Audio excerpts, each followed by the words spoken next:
Assalamualaikum warahmatullahi wabarakatuh. Selamat malam teman-teman semua. Malam ini saya ingin bercerita tentang profil produktif dari diri saya. Jadi berdasarkan peta bakat yang dihasilkan dari asesmen talent mapping terhadap diri saya, maka profil produktif saya ini disebut manajer. Kenapa manajer? Profil produktifnya karena bakat-bakat saya itu yang dominan dan pendukung dominan itu merata di 4 kuadran. Jadi di 4 sisi, yaitu sisi thinking, thriving, influencing, dan relating. Jadi saya disebut profil produktifnya adalah manajer.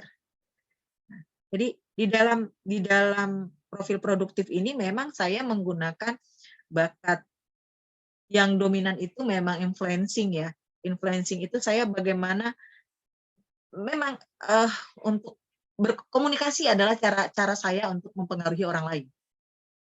Kemudian maximizer. Maximizer ini apa ya, lebih kepada bagaimana saya ingin seseorang itu menjadi lebih baik, dan memang biasanya saya secara personal atau dalam kelas. Dan saya memang signifikan. Jadi communication dan signifikan saya itu saya gabungkan jadi satu. Kemudian saya sampaikan. Jadi saya memang tipikal yang sangat ingin dikenal, namun saya ingin dikenal bukan karena ketidakmampuan saya, tapi karena saya layak diberikan apresiasi gitu.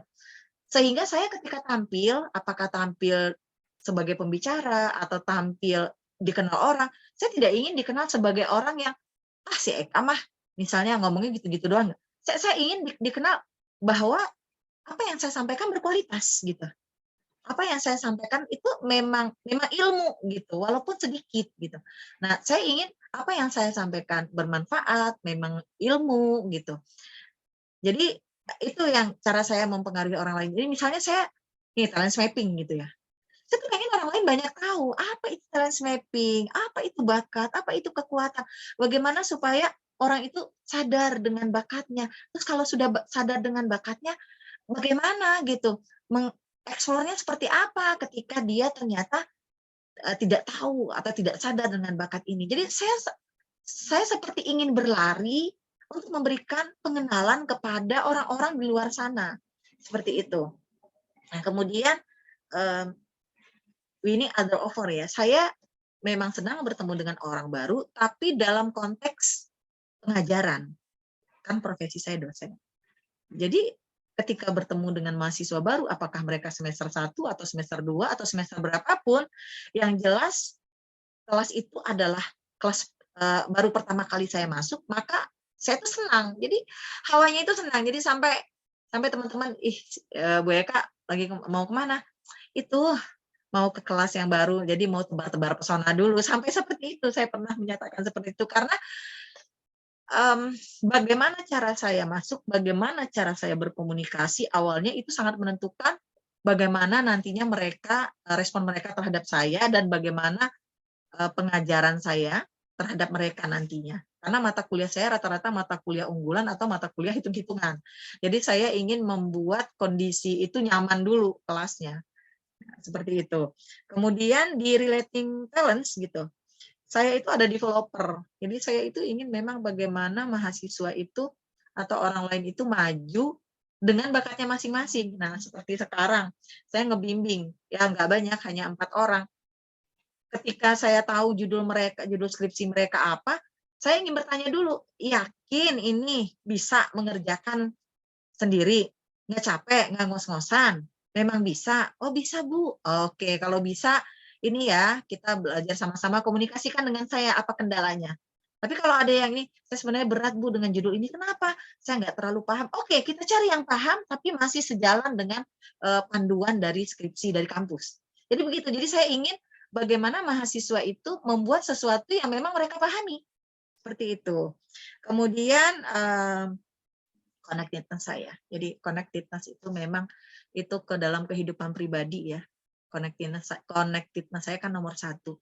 Jadi saya memang menghubungkan segalanya itu kepada sang penguasa yang lebih besar daripada diri saya dan lebih besar dari sesuatu apapun di dunia ini. Dan saya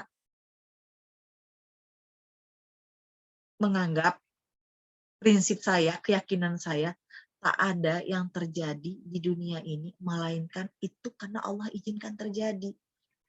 Dan segala sesuatu yang menimpa saya pasti baik untuk saya. Dan jika keburukan yang menimpa saya, mungkin ada kesalahan saya terhadap orang lain, ada dosa saya pada Allah, sehingga saya harus introspeksi diri. Sehingga saya belajar semaksimal mungkin untuk tidak menyalahkan pihak manapun atas musibah yang menimpa saya. Karena semuanya itu bagian dari takdir. Saya juga punya empati, jadi ketika jalan gitu ya, ketemu dengan anak-anak jalanan, itu air mata saya mudah meleleh, padahal saya cuma melihat misalnya mereka nyanyi-nyanyi ya pakai gitar-gitar yang seperti itu saya meleleh begitu. Ya Allah, terus saya langsung membayangkan anak saya juga laki-laki, nah itu saya gampang seperti itu. Nah ini bercerita aja saya seperti ini ya.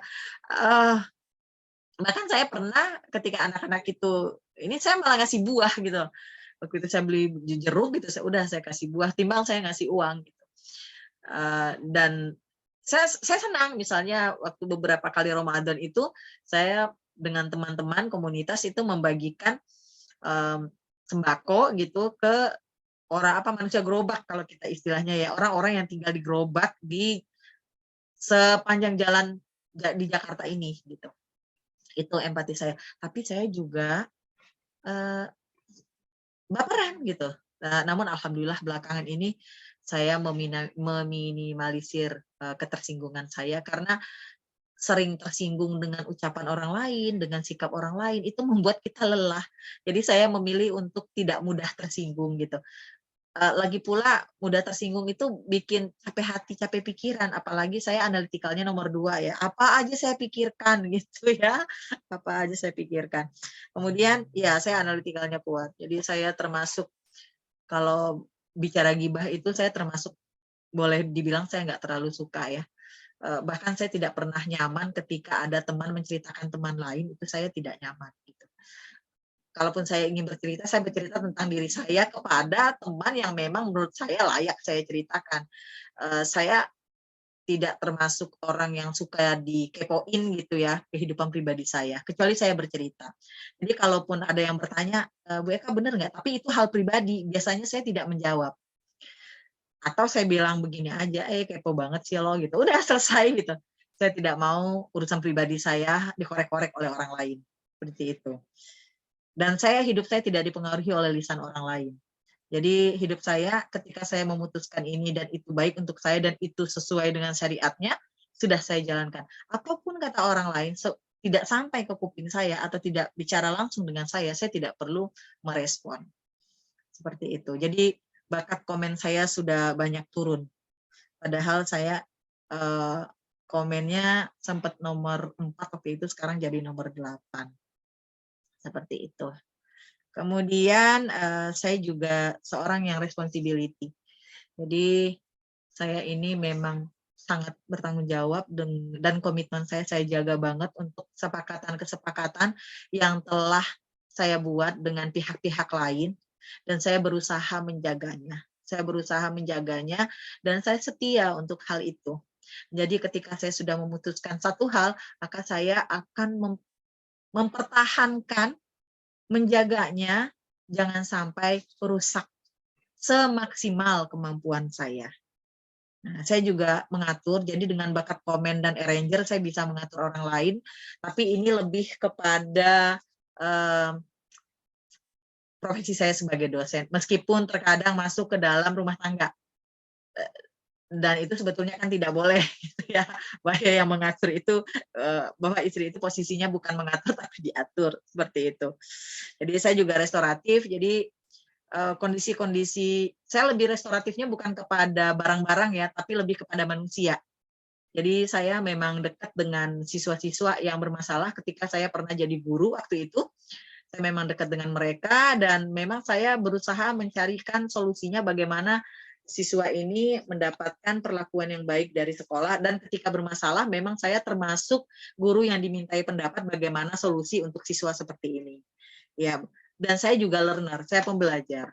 Saya pembelajar, ya seperti belajar talent mapping gitu, menemukan hal-hal baru, kemudian sekarang ikut talent maturity dan spirituality, itu suatu hal yang wah untuk saya gitu, dapat ilmu lagi, dapat insight lagi, dapat insight lagi. Dan saya sering berburu insight jadinya, apa nih hikmah di balik ini? Apa nih? Nah, karena analytical saya yang kuat juga, akhirnya setiap yang saya pelajari saya analisa seperti itu. Kemudian saya juga sebetulnya tidak terlalu dengan konteks ya masa lalu. Cuma kan beberapa tahun kemarin itu saya kan ikut terapi membersihkan mental block gitu ya. Jadi ya mau tidak mau ya saya harus mengingat masa lalu saya, masa kecil saya untuk membersihkan mental block itu. Itu profil produktif saya dan ini sangat bersinergi satu sama lain. Baik teman-teman, terima kasih. Assalamualaikum warahmatullahi wabarakatuh.